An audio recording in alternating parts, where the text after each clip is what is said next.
they felt like they should be making more money off of it, even though like they still make plenty of money off of it, even though we were still allowed to have free reign, like they still wanted to make a lot of money off of it. And so then what made me think of this is when you said if you make a certain number of dollars, then it becomes a problem. Triggers, right. That was something that was directly related in this case, where if you're small and you want to do whatever, like in theory you can do such and such, but like if you made a certain amount of money, all of a sudden it becomes a problem. Right. And so, and what I love about it, so they were trying to crack down on it, and you think about like I see you have earrings on that are kind of tons of stuff on Etsy. Like when the kid's birthday, we're all on there buying crap for her there and all that stuff. They like that a lot. So yeah, so suddenly there was this crackdown on the licensing, and the D&D community pushed back. We in a really, boycotted. Yeah. And what happened? They were like, oh. They were like, oh, sorry. Oh, no, sorry. Right? And then, so it was so great. Their statement was kind of absurd, though. Yeah. They were like, yeah, we did some stuff, but and it was there's a scene in Thor Ragnarok that people referenced in their response, because their response was like, yeah, we caused some problems and you responded and we're all winners. And that was like their statement. And it would be like so for quilters, it would be so Kansas City Star published a lot of the blocks in the 20th century. And they did it, and then they also, I think they did renew the newspaper. So a lot of the blocks that we think that are in the public domain are actually potentially protected by Kansas City Star and other newspapers, Chicago, right? But we don't operate that way, and so all of the quilt blocks are in the public domain. I say, including any new ones that are similar to that. Someone makes up a new block, even though it's not in the Brackman numbers, which also seems to need to be updated, and like we need to continue into the future. So we just pretend and assume that they're all in the public domain. We don't check the status. We don't say like, was it renewed in 1928? Right. We don't do any of that work, which is part of why I did this project. And it would be like if Kansas City Star suddenly was like, well, actually, those blocks over there, they're protected by copyright, and you need to pay us a fee to do that. Right. And it was like, no, right? Like, this has been like 70, 80 years where we all sort of, and same with Dungeon and Dragon. A whole community developed. It's supposed to be a collaborative community experience. Collaborative community experience. It's one thing it would be one thing for them to say, this particular adventure is, Right. No, but I mean, it's so perfect. I mean, I had never thought about that, right? It is exactly like quilting in some way, right? Yeah. Because you have a common set of things you do and what you do, but people are loose able rules. to... It's a loose set of rules, right? Loose set of rules, you have those, and then you off and you do, and you can publish a book, and you can make earrings, and you can do all kinds of things, and but the kind of core elements of it are available for everyone to use. Right. And that was what they were trying to lock up. And they're supposed to be. They were trying to stop that, so then there are other groups, like Pathfinder, kind of operated by Paizo, who were saying, well, if Hasbro decides to do this, you can learn our system, and we're never going to do that to you. Like, our system is open for everyone forever. But yeah, Hasbro finally was like, okay. And that doesn't mean they're not going to try and pull something again in a year or two when we've all kind of like... I don't know. It'll be interesting to see. They might.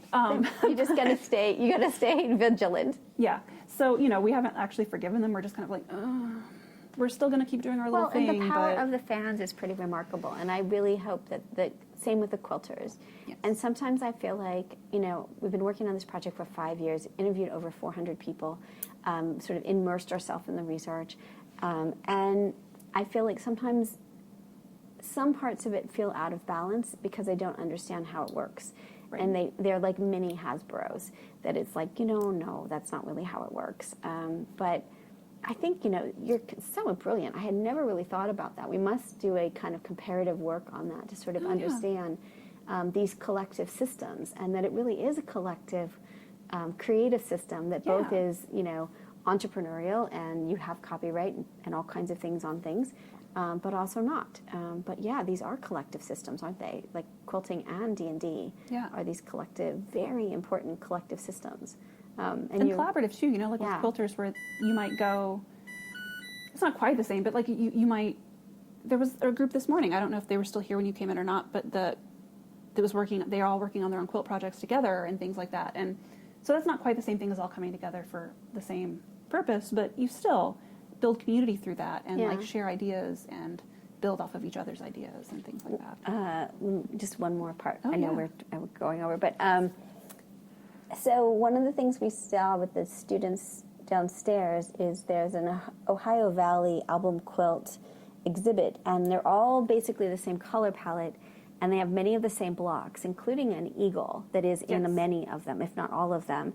And the students wanted, I mean, because they're 21st century students, they were like, who owns the copyright on that? How did that work? And I was like, it's not that time. Like, that's not really what was happening. Because it's the 19th century. I'll just say generally 19th century. And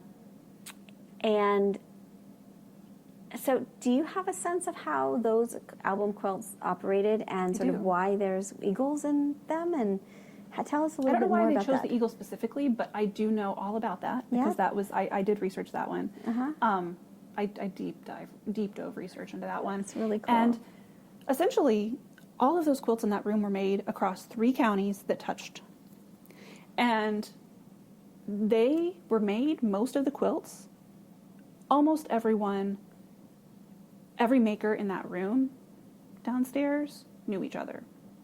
And so whether or not one person was making the blocks and they were sharing them, or they were sharing the pattern, it was a very intentional sharing of these blocks. And some of them, like you'll notice there are 4 across one single wall, all made by the exact same person. So you might say these blocks are the same. I mean, obviously, you know, you're going to make it a second time and it's not going to be exact, but you're going to these are the same block, right? This is the same chicken. This is the same lamb. This is the same duck. This is the same, not duck, there's not a duck. That's the only thing there isn't. This is the same. But the eagle just sort of really stands out to the kid because you suddenly see exactly the same eagle on numerous quilts. Well, and that's how those are identified, right? Because there are eagles in other album quilts from other parts of the country, but they're not the same. That's really interesting. This particular eagle is the same in all of these quilts, and it's very obvious that they were sharing this quilt block, this quilt pattern, and it's specific to their area. I don't know. So somebody in one of those little towns was really into the eagle.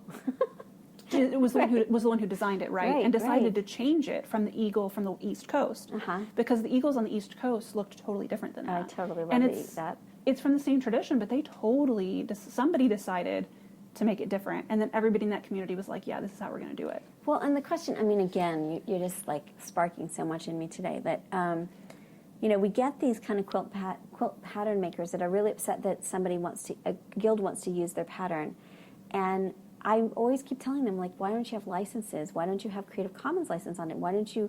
But the notion of intentional sharing, I think, has gotten lost from our community because there's such a focus on the commercialization of it. When we were an intentional sharing community for most of our history, and I think that is a really interesting phrase of intentional sharing. I love that phrase. No, you're saying that, and I'm just like, oh, yeah, that's so good. And that connects to so many different creative things. Like, as I've mentioned through the course of this conversation, you know, I'm in... And writing's a little bit different, but like I'm into a lot of different creative fields. I like trying all the different creative things, right? And a lot of them, this keeps coming up of like, you know, when is it we're helping each other spark ideas, we're sharing, we're helping each other out. I'm going to teach somebody else this technique I learned, and they're going to teach me this other thing. And instead of trying to gatekeep this information or these resources, and sometimes something is really difficult to do, like a pattern's really hard to work out, and maybe somebody should, you know, pay you for that. But it also, there's an element to the nature of what is the nature of the activity, right? And is it always economic? And I don't think that is. I think that's what we get lost is like, you know, this notion.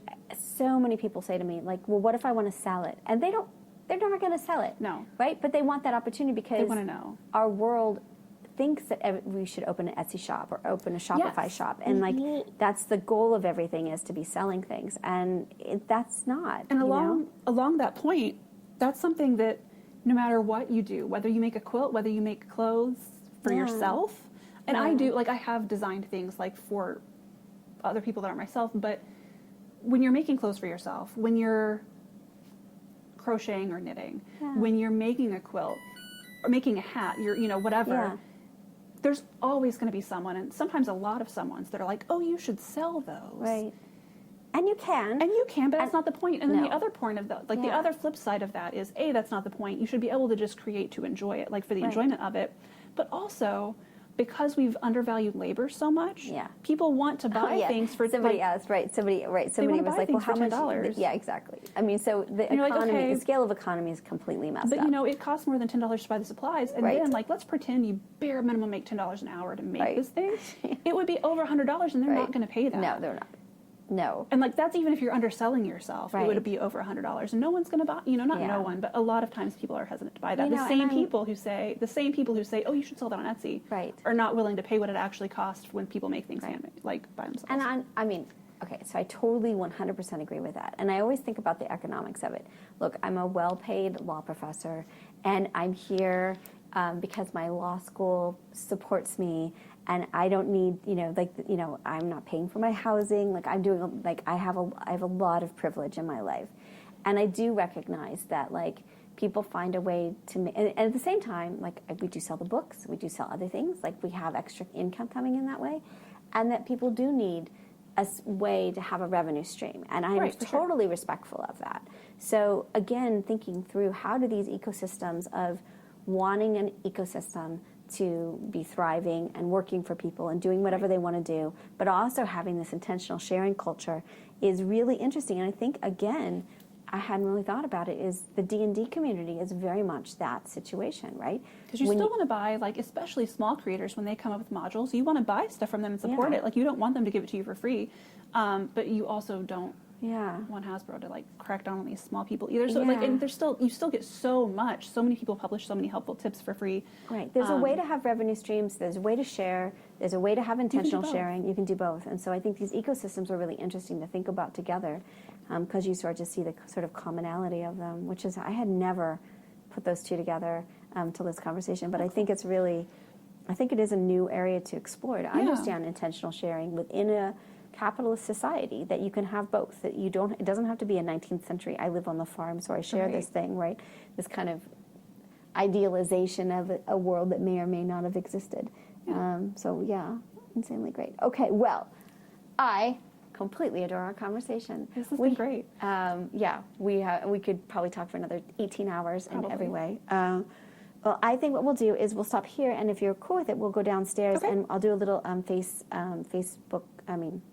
Facebook video when we go through that, so you can talk to me about the collection, and we can connect it and link it to this interview. Are you okay with us posting this? Do you need to review it before we post? This is my legal... your legal thing. Yeah, I mean, I think it's probably fine. It's totally fine. You didn't say anything naughty. Just know, again, these are my opinions. Those are your opinions. Yeah, you are not speaking for the institution. It was just a conversation. Thank you again. I really do appreciate your time. This has been really such a nice Saturday. And you're right, sitting up in the, did you call it the nest? Looking out on the trees. Tree house, that's right. It's really great. All right, thank you so much. Yes, thank you. Okay.